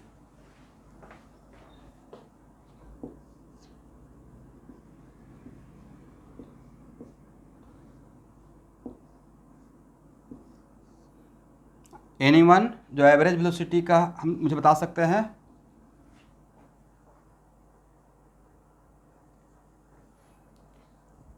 देखिए अब शॉर्ट नोट से बनाते चलना है, मुझे ऐसा बात बोलना है ना जो कि परफेक्ट और हर बार मैं वही यूज करूं। आप में से एनीवन कोई दूसरा? क्योंकि रेस और मोशन तो सर पढ़ाए। हाँ बोलिए।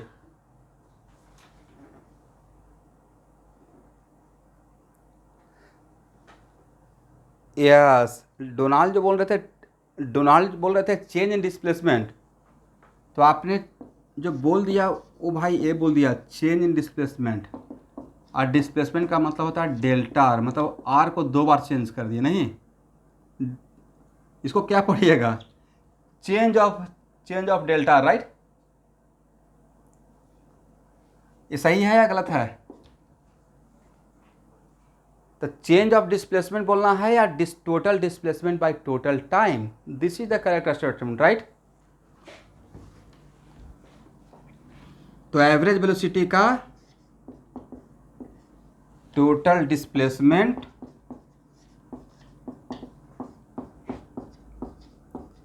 अब क्लास करने का तरीका सीखिए सब लोग, 9th 10th में नहीं है। Divided by time taken, first time एक एक चीज़ को ऑब्जर्व करना पड़ेगा कि बोला क्या जा रहा है। एक होता है कि बस पढ़ रहे हैं, बहुत सारे स्टूडेंट देखते हैं ना कि एकदम अंडरलाइन करके पढ़ते रहते हैं लेकिन रुकते नहीं हैं। बस उनको बस पर्पस क्या है कि रेड ग्रीन ब्लू एक कलर पेन ले लेंगे मार्कर और मार्क करते रहेंगे, और उसका थीम ही नहीं पकड़े। ये साइंस है, यहाँ पे आपको रुकना पड़ेगा। जैसे यहाँ पे मैंने बोला total displacement by total time, ये राइट? अब दिमाग में आएगा टोटल डिस्प्लेसमेंट क्या था? Okay, total displacement change in position vector था, राइट?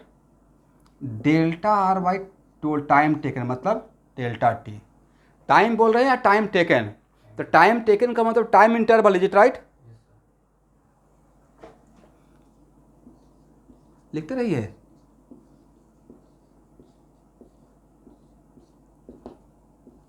और क्या डेल्टा आर के लिए लिख सकते हैं R2 माइनस R1, और डेल्टा टी के लिए लिख सकते हैं T2 माइनस T1। अब भाई R2 किस टाइम का, ये शॉर्ट नोट्स में रहेगा। अब इसलिए दिस इज द रीजन कि मैं अभी जस्ट एक प्रॉब्लम करवाया था, R देखकर R2 और R1 निकलवाए थे, राइट? याद है? तो यहाँ जो R2 रहेगा वो किस टाइम का रहेगा? मैं सिर्फ ऐसे दूंगा R as a function of time, D नहीं, डिस्प्लेसमेंट सब कुछ आप पे छोड़ देंगे, बिकॉज मैं फार्मूला बता रहा हूँ, V average equal to R2 minus R1, correct? तो यहाँ पे R2 किस टाइम का, T2 का। R2 निकालने के लिए पोजीशन वेक्टर में T2 पुट करेंगे, राइट? और R1 किस टाइम का, T1 टाइम का। यहां तक किसी को प्रॉब्लम? चलिए यहां तक।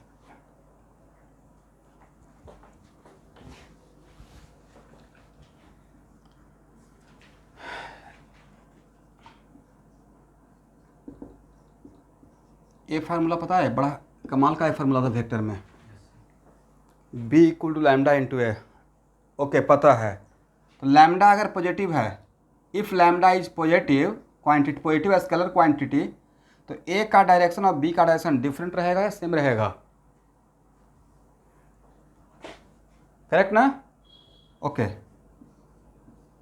V एवरेज इक्वल टू, फिर से एक बार, delta R by delta T, is right? क्या V एवरेज को ऐसे लिख सकते हैं? बिल्कुल लिख सकते हैं। ए ब्रैकेट क्या है sir? This bracket is scalar quantity, right? This bracket is scalar quantity, और टाइम का चेंज ऑलवेज पॉजिटिव होता है, टाइम ऑलवेज बढ़ते रहता है, राइट? इसका मतलब है कि आप इसको, this one just behave like B, इसके जैसा, and this quantity just behave like lambda, and this quantity just behave like A. इसका मतलब है सर कि एवरेज वेलोसिटी, देखिए कितना बढ़िया इसका यूज कर लिए, एवरेज वेलोसिटी का direction always in the direction of change in position vector. Agree ना? कभी फेल नहीं होगा क्योंकि फार्मूला पे सूट कर गया, राइट? इसका मतलब एवरेज वेलोसिटी का डायरेक्शन ऑलवेज डिस्प्लेसमेंट के डायरेक्शन में होता है आज के बाद, करेक्ट? कोई पूछेगा क्यों, तो बोलना है कि इस तरीके से देखिए, इसको समझ में आ जाएगा। फिर भी पूछेगा नहीं नहीं समझ में आया, प्रूफ करना है। तो किसी भी दो वेक्टर का डायरेक्शन को सेम होने के लिए क्या क्राइटेरिया होना चाहिए? किसी भी दो वेक्टर का डायरेक्शन का सेम होने का क्या कंडीशन होगा? फिर से एक बार, दो वेक्टर इक्वल नहीं बोल रहा हूं, दोनों दो वेक्टर का डायरेक्शन सिर्फ। तो आज के बाद नहीं भाई, किसी भी किसी भी, एक मिनट मुझे बोलने दीजिए, लेट मी फिनिश। किसी भी वेक्टर का डायरेक्शन का रिप्रेजेंटेटिव कौन होता है? यस, किसी भी वेक्टर का डायरेक्शन बताने के लिए हम लोग उसका एक रिप्रेजेंटेटिव रेडी किए हैं जिसका नाम है यूनिट वेक्टर, राइट। इसका मतलब किसी भी दो वेक्टर का डायरेक्शन इक्वल है तो उन दोनों वेक्टर का यूनिट वेक्टर डैम से इक्वल होना पड़ेगा, इज इट राइट? इसका मतलब अगर मैं बोलता हूँ particle A moving along X axis and particle B also moving along X axis, इसका मतलब पार्टिकल ए का डायरेक्शन आई कैप तो पार्टिकल बी का भी डायरेक्शन आई कैप ही रहेगा, if both are moving along positive X axis.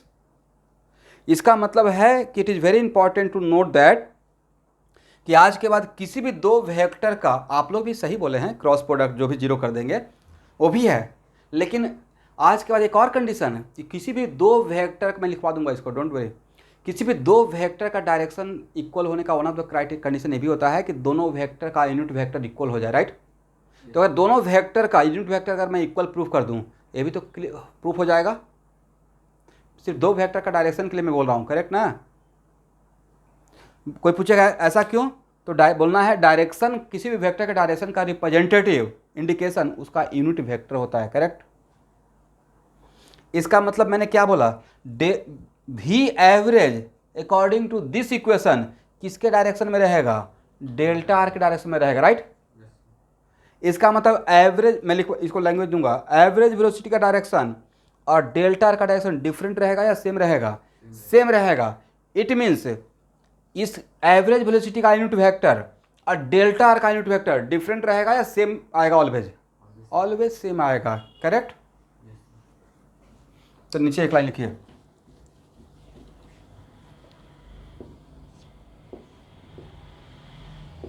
This one just behave like A, this one just behave like lambda and this one just behave like ए।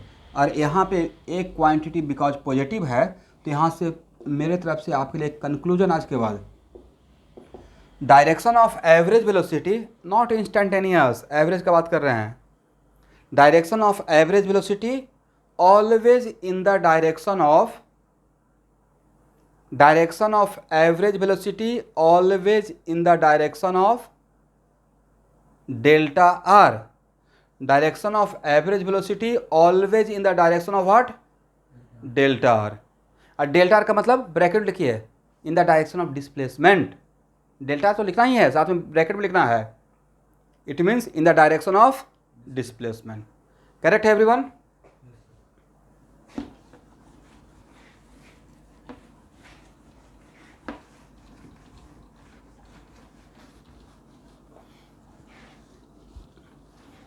नीचे note करके अभी जो इतना मेहनत करके समझाया गया है उसको भी लिख लीजिए। If two vector having the same direction, if two vector having the same direction, then these two vector must have same unit vector। if two vector having the same direction, if two vector having the same direction, then these two vector must have same unit vector।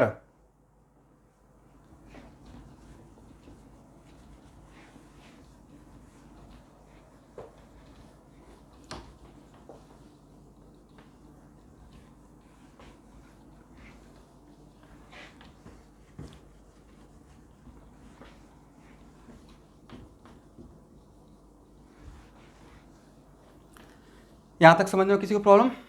यहाँ तक समझ में आ गया everyone? चलिए, तो यहाँ से ही next class, आज के लिए इतना है, ठीक है।